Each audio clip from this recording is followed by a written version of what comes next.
এসআইকে ডাক দিয়ে বললাম, ভাই আপনারা যা করছেন আমার সাথে, এই হারুন স্যার জানে না, মানে উনি তো করাচ্ছে, যাই বলেছে উনি করাচ্ছে। কারণ রিমান্ডে উনি তো মাঝে মাঝে এসে আমার প্রশ্ন করতো, তখন কি ফেরেশতার মতো কথা বলতো, অথচ ভেতরে ভেতরে ওই এত খারাপ অবস্থা আমার করলো।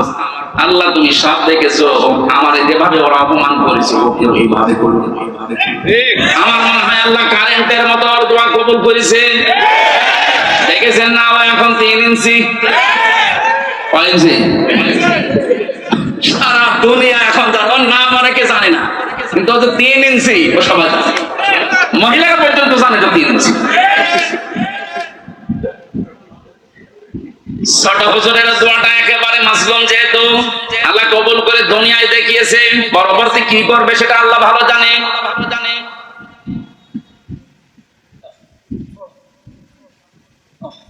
যেটা বোঝার জন্য বাস্তবে ইয়াসিন শব্দটা আমি নিয়ে আসলাম। আমি আশা করবো আপনাকে ইয়াসিনে পাল্টাবে। অনেকে মনে করে ইয়াসিন সূরা পড়লে 10 খতম কোরআন শরীফের সওয়াব হয়। কেন হয়? এখানে 83টা শিক্ষা আছে।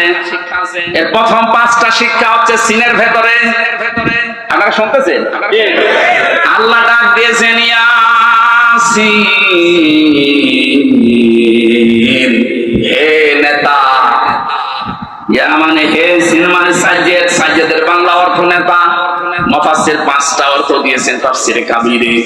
1 নম্বরে সাজ্জেদুল বাশার, 2 নম্বরে সাজ্জেদুল আলামিন, 3 নম্বরে সাজ্জেদুল কাউনাইন, 4 নম্বরে সাজ্জেদুল আম্বিয়া, 5 নম্বরে সাজ্জেদুল মুরসালিন। এক একটা শব্দের আবার ব্যাখ্যা করা আছে। আমি কথা বলছি তাফসীর আকারে, আপনি মিলান।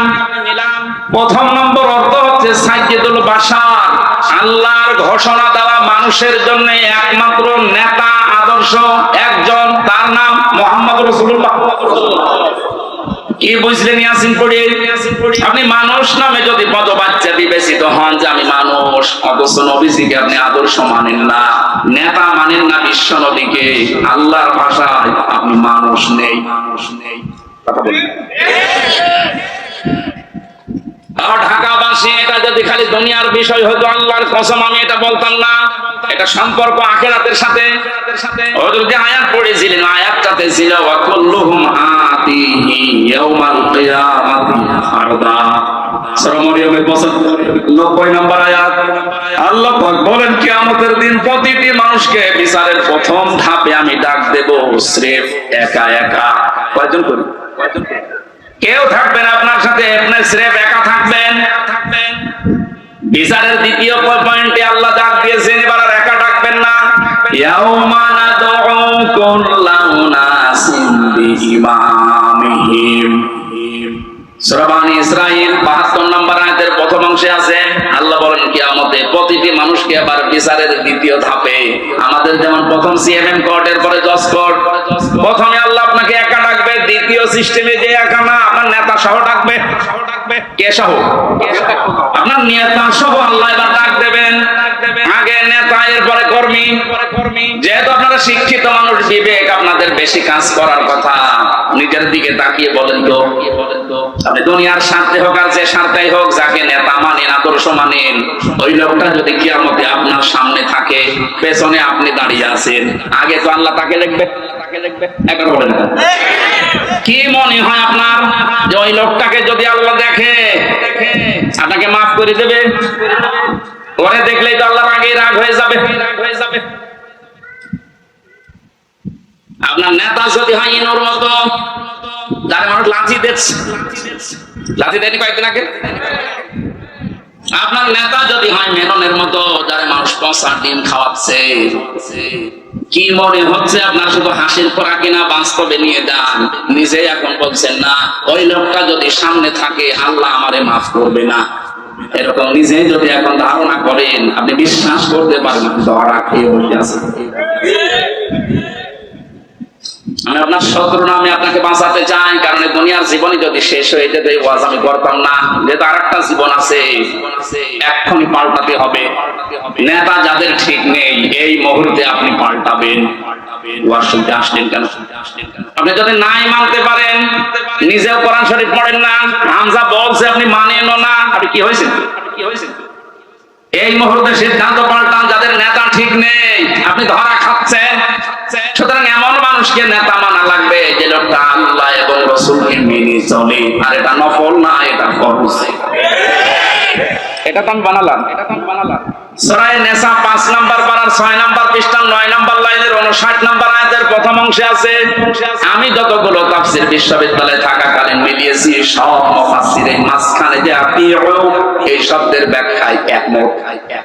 আল্লাহ পাক বলেন, ইয়া আইয়ুহাল্লাযীনা আমানু আতিউল্লাহা ওয়া আতিউর রাসূলা ওয়া উলিল আমরি মিনকুম। ওহে যারা ঈমানের দাবি করো তাদেরকে বলছি, আমি আল্লাহর আনুগত্য করো, আমার রাসূলের ইতাআত করো, আনুগত্য করো। এই দুইটা জায়গার আগে দেখবেন আতিউ এই ফেল আছে, আর ক্রিয়া। এটা আল্লাহ নবীজির নামে আর নিজের নামে রেখেছেন, কিন্তু উলিল আমরি মিনকুম এর আগে আতিউ দেননি। সব মুফাসসির একমত, আল্লাহ রাসূলকে মানতে হবে, কোনো প্রশ্ন করা যাবে না। কথা বলে না কেন?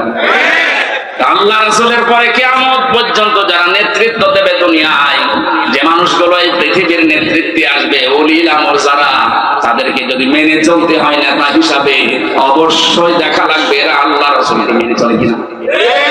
যারা আল্লাহ রাসূলকে মেনে চলে না, তাদের জন্য রাজনীতি করা জায়েজ নেই। নেতা হওয়া, নেতৃত্ব দেওয়া, তাদের নেতৃত্ব মেনে নেওয়া জায়েজ নেই। এটা রাজনীতি মনে করে যদি চলে যান, আপনার কপালে আগুন লাগবে। সূরা বাকারার 124 নাম্বার আয়াত, وَإِذِ ابْتَلَىٰ إِبْرَاهِيمَ رَبُّهُ بِكَلِمَاتٍ فَأَتَمَّهُنَّ قَالَ إِنِّي جَاعِلُكَ لِلنَّاسِ إِمَامًا। হযরত ইব্রাহিমের কথা স্মরণ করো, আল্লাহ নিজে বলছেন, আমি পদে পদে তাকে বাক্য দিয়ে পরীক্ষা করেছিলাম। যতগুলো পরীক্ষা ইব্রাহিমকে নিয়েছি, কোরআন শরীফে আমি পেয়েছি, ইব্রাহিম নবীকে আল্লাহ পরীক্ষা করেছিলেন 50টা। কয়টা?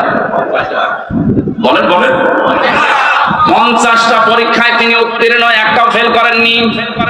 আল্লাহ রাব্বুল আলামিন এত খুশি হয়েছিলেন, তিনি ডাক দিয়েছেন, ইব্রাহিম আমি তোমাকে মানব জাতির জন্য নেতা বানিয়ে দিলাম। হযরত ইব্রাহিম বলেছিলেন, হে আল্লাহ, এই যে নেতৃত্ব দেওয়ার গুণাবলী, নেতা হওয়া, এটা কি শুধু আমি একাই পেলাম? ক্বালা ওয়া মিন যুররিয়াতি, নাকি আমার সন্তানাদি যারা কিয়ামত পর্যন্ত আসবে এরাও কি নেতা হতে পারবে? আল্লাহ সঙ্গে সঙ্গে সাফ ঘোষণা দিয়েছেন, ক্বালা লা ইয়ানালু আহদিজ যালিমিন। ইয়ানালু এটা মুজারে, বর্তমান, ভবিষ্যৎ, প্রেজেন্ট, ফিউচার। আল্লাহ পাক বলেন, তোমার সন্তানাদি কিয়ামত পর্যন্ত যারা আসবে তারা নেতা হতে পারবে, নেতৃত্ব দিতে পারবে, ইমাম হতে পারবে, কিন্তু জালিমদের জন্য আল্লাহর এই ওয়াদা নেই। ইয়াতে মুফাসসিরিন ইকরাম ফি জিলালিল কোরআনে লিখেছেন, সাইয়্যিদ কুতুব, যে দুনিয়ায় যারা জুলুম করে, সে নিজের উপরে হোক, পরিবারের উপরে হোক, সমাজের উপরে হোক, রাষ্ট্রের উপরে হোক, জনগণের উপরে হোক, যারা জুলুম করবে তাদের জন্য নেতা হওয়া, নেতৃত্ব দেওয়া, রাজনীতি করা জায়েজ নেই, হারাম।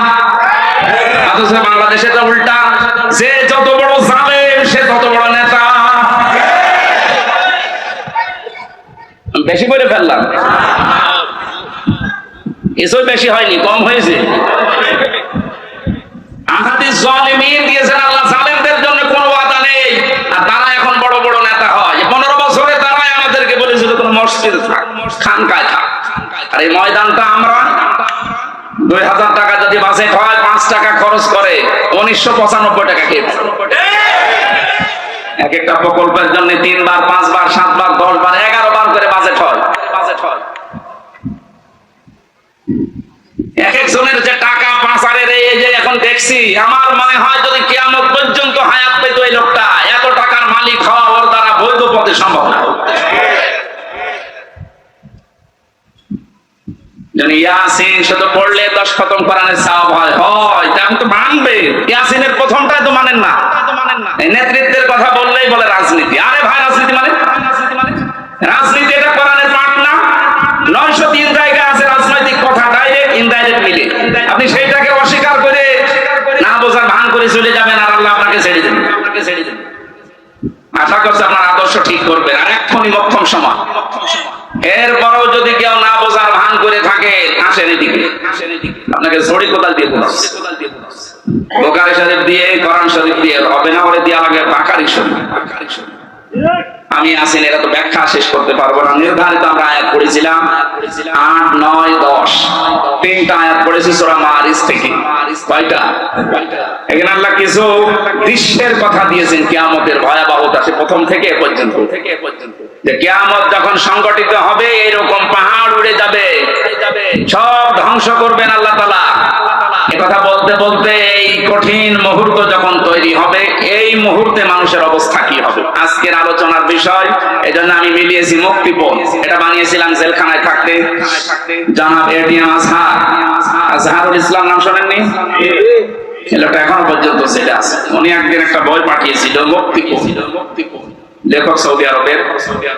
উনি বলছে, হামজা এটা পড়বা, জনগণের সামনে কথা বলো, মানুষ যেন পরিবর্তন হয়, এটা অনেক ভূমিকা পালন করবে। আমি পুরাটা 2-3 বার এই 3 বছরে শেষ করেছিলাম। দেখলাম যে হ্যাঁ, পরিবর্তন হওয়ার যদি মন থাকে, এই মুক্তিপণ এই শব্দটা মানুষের ভেতরে ঢোকাতে পারলে মানুষ আসবে ফিরে।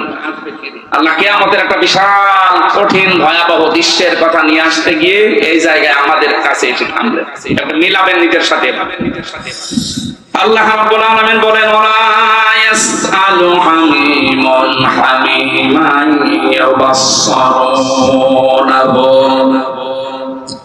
সেদিন শহীদের পরিচয় দেবে না।